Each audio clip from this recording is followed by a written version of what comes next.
İlahi qonunlar. Allah yordam bersa, ustingizdan g'olib keluvchi yo'qdir. Alloh taolo bunday marhamat qiladi. A'udhu billahi minash shaytonir rojim. إن ينصركم الله فلا غالب لكم وإن يخذلكم فمن ذا الذي ينصركم من بعده وعلى الله فليتوكل المؤمنون. Agar sizga Alloh nusrat bersa, sizdan g'olib keluvchi yo'q. Agar sizni yordamsiz tashlab qo'ysa, undan o'zga kim ham sizga yordam berar edi? Ali Imron surasi 160-oyat. Bu oyat barcha mo'minlarni faqat va faqat Allohga suyanishga chaqiradi. Agar tarixga nazar tashlasak, musulmonlar bu oyatga amal qilgan davrda azizlik, ulug'lik, peshqadamlikda ilg'or bo'lishdi. Bu oyatdan yuz o'girganda esa xorlikka yuz tutishdi. Saodat asri musulmonlari ushbu oyatga amal qilishar edi. Ular Allohdan barcha narsani so'rayman, hatto iste'mol qiladigan tuzimni ham deyishardi. Zero payg'ambarimiz sollallohu alayhi va sallam sahobalarga shunday ta'lim berar edilar. Hammangiz Allohdan barcha hojatlarni so'rasin, hatto oyoq kiyimingizning ipi uzilganda ham. Sahobalar va ulardan keyingi asr musulmonlari payg'ambarimiz sollallohu alayhi va sallamning ta'limlariga qattiq rioya qilishdi. Bir zum ham Allohga muhtoj ekanliklarini unutishmadi. Alloh taolo Qur'oni Karimda bunday marhamat qiladi. قل ما يعبأ بكم ربي لولا دعاؤكم. Agar iltijolaringiz bo'lmasa, Robbim sizlarga hech qiymat bermas. Furqon surasi 77-oyat. Mufassirlar ushbu oyatning tafsirida bunday deyishgan: bandaning Allohga eng yaqin vaqti o'zini unga muhtojligini his qilgan paytidir. U qachon qalbidan zarracha bo'lsa ham behojatlikni his qilsa, o'sha zahoti Allohning nazdidagi maqomidan tushib ketadi. Alloh taolo payg'ambarimiz sollallohu alayhi va sallamga bunday xitob qiladi. فلم تقتلوهم ولكن الله قتلهم وما رميت إذ رميت ولكن الله رمى. Sizlar ularni o'ldirmadingiz, ularni Alloh o'ldirdi. Sen nayza otganda aslida sen emas, Alloh otgan edi.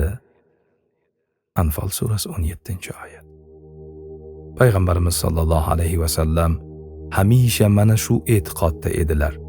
U zot hech qachon, hatto ko'z ochib yumguncha bo'lgan soniyada ham Allohning madadi, yordamidan o'zlarini behojat bilmasdilar. Shuning uchun hamisha namozdan keyin Allohumma a'inni ala zikrika va shukrika va husni ibadatik.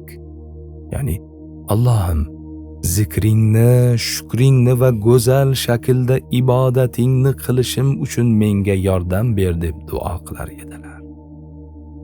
Alloh taolo bunday marhamat qiladi.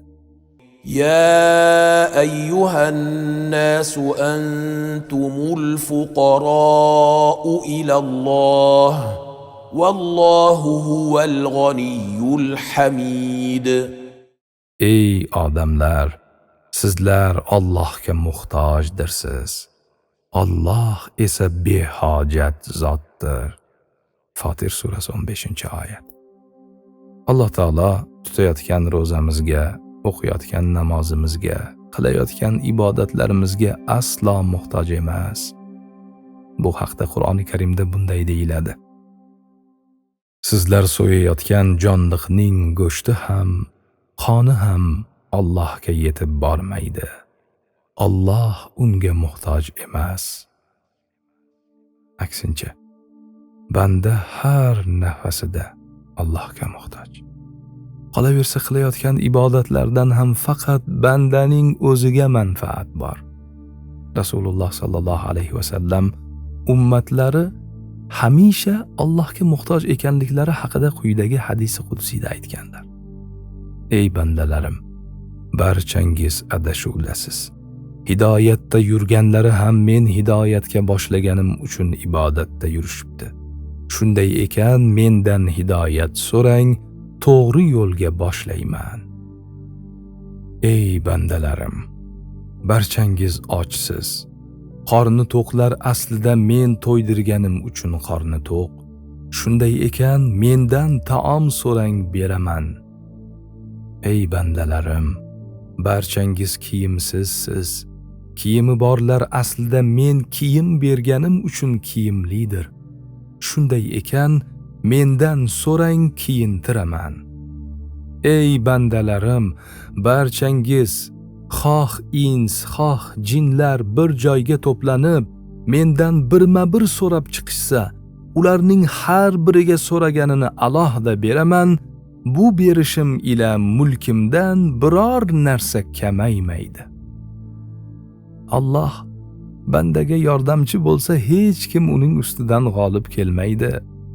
G'olib bo'lish uchun esa Allohga muhtojligimizni har lahza, har soniya his qilishimiz va la havla va la quvvata illa billah zikrini qalb bilan aytishga odatlanishimiz lozim. Allohim, har bir soniya va nafasimizda sengagina muhtojmiz. Allohim, albatta faqatgina sen behojat zotsan. Shunday ekan, bizni o'z holimizga tashlab qo'yma. O'zingdan o'zgaga muhtoj etma. Assalomu alaykum va rahmatullohi va barakatuh.